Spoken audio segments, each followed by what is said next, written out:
ಬೇಕು ನ್ಯಾಯ ಬೇಕು ಬೇಕೇ ಬೇಕು ನ್ಯಾಯ ಬೇಕು ಬೇಕೇ ಬೇಕು ನ್ಯಾಯ ಬೇಕು ಅಯ್ಯಯ್ಯೋ ಅನ್ಯಾಯ ಅಯ್ಯಯ್ಯೋ ಅನ್ಯಾಯ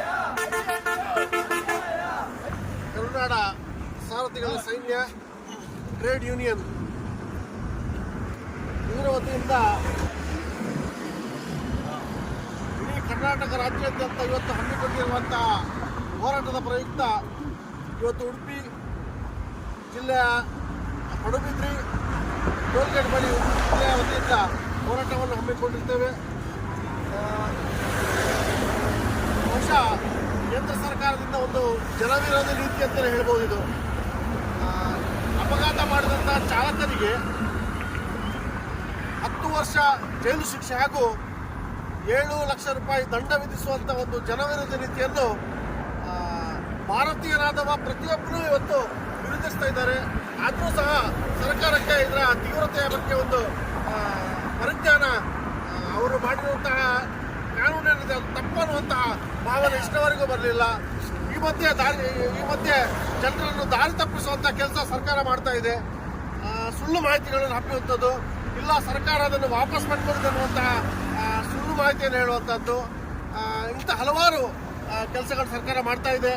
ಈ ಏನು ಜನವಿರೋಧ ನೀತಿ ಇದೆ ಇದರ ಬಗ್ಗೆ ಕರ್ನಾಟಕ ಸಾರಥಿಗಳ ಸೈನ್ಯ ಟ್ರೇಡ್ ಯೂನಿಯನ್ನ ವಿರೋಧಿಸಿದ ಹಾಗೆ ಈ ಹೋರಾಟಕ್ಕೆ ಬೆಂಬಲ ನೀಡಿದಂತಹ ಕರ್ನಾಟಕ ರಕ್ಷಣಾ ವೇದಿಕೆ ಈ ಬಗ್ಗೆ ಮುಂದಿನ ದಿನಗಳಲ್ಲಿ ಒಂದು ತೀವ್ರ ಹೋರಾಟವನ್ನು ಕೈಗೊಳ್ಳಲಿದೆ. ಹಾಗಾಗಿ ನಾನು ಕೇಂದ್ರ ಸರ್ಕಾರ ಹಾಗೂ ನಮ್ಮ ರಾಜ್ಯ ಸರ್ಕಾರದ ಮೂಲಕ ಕೇಂದ್ರ ಸರ್ಕಾರಕ್ಕೆ ಮನವಿ ಮಾಡಿಕೊಳ್ಳುವುದೇನಂತಂದ್ರೆ, ಈ ಕೂಡಲೇ ಏನು ಜನವಿರೋಧಿ ನೀತಿ ಇದೆ ಅದನ್ನು ವಾಪಸ್ ಮಾಡಿಕೊಳ್ಬೇಕು. ಇಲ್ಲವಾದ ಪಕ್ಷದಲ್ಲಿ ಮುಂದಿನ ದಿನಗಳಲ್ಲಿ ಇಡೀ ಕರ್ನಾಟಕಾದ್ಯಂತ ತೀವ್ರವಾದ ಹೋರಾಟಗಳನ್ನು ಮಾಡೋದ್ರೊಂದಿಗೆ ಸರ್ಕಾರಕ್ಕೆ ನಾವು ತಕ್ಕ ಉತ್ತರ ನೀಡಬೇಕಾಗ್ತದೆ. ಇವತ್ತು ಈ ಹೋರಾಟ ಕೇವಲ ಶಾಂತಿಯುತವಾಗಿ ಹಾಗೂ ಕೇವಲ ಒಂದು ಸೂಚನೆ ನೀಡಲಿಕ್ಕೋಸ್ಕರ ಮಾಡ್ತಾ ಇದ್ದೇವೆ.